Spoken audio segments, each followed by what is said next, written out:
Another brilliant memory has just occurred to me. When we very first got here and there was no electricity, well, very little electricity in the city at the end of the war. This right at the side of the residency was a government building. So I can remember we got some signallers, that's the residency right there now, you can see it, the General's headquarters. Some signallers and I tunnelled over and tapped into the Bosnian government's electricity to get a light in my bedroom. I was the Alpha Daily of Bosnia right back then.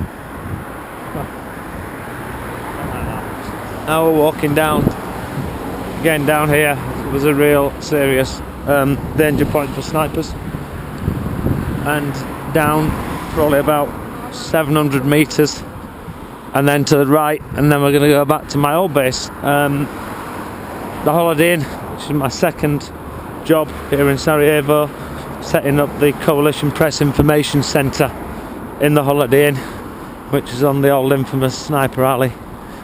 Again, I'll just remind you of the hillsides up there in the distance. As beautiful as they are now, they were fucking dangerous back in the day.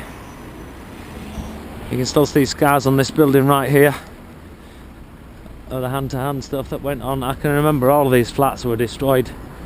Every day I walk past this place, every day, during the transition from war to peace, when the Dayton was signed, when all the UN were coming out, and my boss and I were moving headquarters that I Command Europe Rapid Reaction Corps into Bosnia-Herzegovina.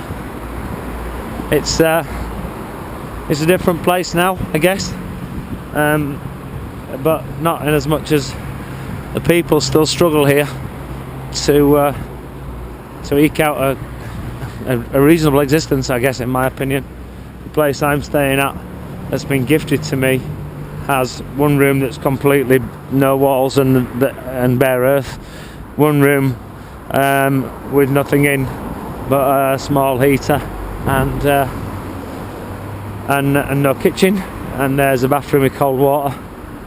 But that's Bosnia for some people 20 years later, but I'm grateful for the fact that they let me stay in their home.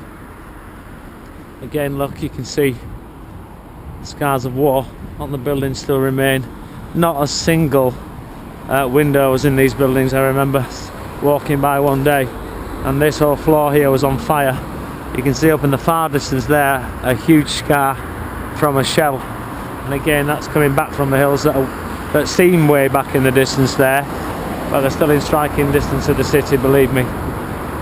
Okay, so we're nearly down at the crossroads now where there was a real danger. You can see it opens up and we're getting much closer to these hills that were they were the front line, the hills back in the distance there. So I'm going to cut this clip for now and I'll show you more later. 1st of April, Vic Ferguson 2013, reporting from Sarajevo.